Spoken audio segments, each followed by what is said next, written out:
Understanding dollar cost averaging is probably one of the most important elements of a sound financial plan. Even the smartest CEOs get scared when markets are down. By understanding dollar cost averaging, you are empowered to take advantage of all markets, including the highs and the lows. Tanweer, tell us, what does dollar cost averaging actually mean, and how is it part of our regular savings strategy? Right. In my opinion, regular savings is a very important aspect of one's life, and we should start saving early. That's in my opinion, because when you start saving early, the capital is built up over a period of time, and that can be used for your retirement planning, or even paying for your child's university, or even buying your dream villa in Spain probably. So it is a very important aspect in my opinion that you start saving early, as in when you start working. Dollar cost averaging comes into play once you start your regular premiums. How that works is basically you start, first of all, you need to identify the program that you're going in, whether it's for what we recommend is 5 years to 10 years, that's your time horizon. And then you start saving for that kind of period. And you choose investment vehicles depending on your risk reward parameters as well. So dollar cost averaging basically is when you start buying units on a regular basis. Yeah, I'm sure people are investing in the stock market or even the equities. And as you're aware that the stock markets are pretty much volatile these days, and the shares value can go up and down. Yeah, especially now, right, with the recession. Correct. But what happens and how does this give us the right effect of dollar cost averaging is you're putting in a regular premium every month, and that amount is fixed. And that goes into the stock market or the investment vehicle that you've chosen. And it buys you shares or units every month. So as the share value goes up, you're picking up less units. Yeah. But when the share value comes down, you're picking up more units. And that's how it works in a long-term contract with any of these investment vehicles. So it's averaging, literally averaging out over a longer period Absolutely. of time. It's averaging out over a period of time. So it's important to save regularly, periodically for say 5 to 7 years in order to build up your capital for future, which can then be used for, whatever, retirement or child's university. Okay. Why must it be an equal amount of money that we save every month? Right. It has to be equal because, the concept depends on averaging out. And then when you save regularly for a period of time, the investment goes in on a monthly basis, right? And it's buying those shares or units, if you like. And depending on the fluctuations in the market, the price can go up and down.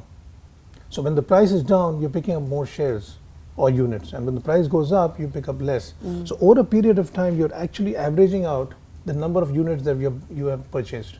And will you be able to see that with the same amount, I guess, right? Seeing it over a period of time. Yeah, that's how it works.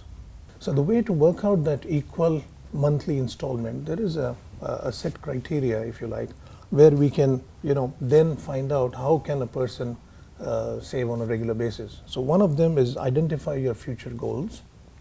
What that means is how much you need, how much money is required for your future retirement program. Okay, it could be for university fees, as I said, or buying your own dream villa. The second criteria is what is the monthly contribution that is affordable by you, and that's an important factor because we don't want you to get squeezed at the month of the end when you get your income. So it should be very comfortable, and you're saving it for a purpose. That's what's important. Yeah, and that'll, I guess, hold you to keeping that amount fixed and over that. Correct.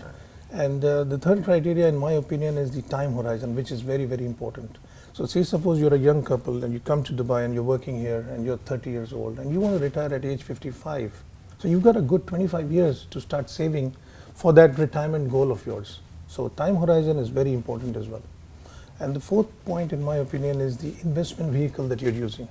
So, as I said, if you've got a longer term period, then you can choose kindly the aggressive stocks, because as again, the dollar cost averaging comes into play, that when your stocks are aggressive and it goes up and down, and when the stocks are down, you pick up more units. Eventually, over a period of 20 years, at the end of your contract, when we multiply with the current value, your value has gone up significantly. Yeah. So it's different with the amount of risk on different funds. Correct. Okay.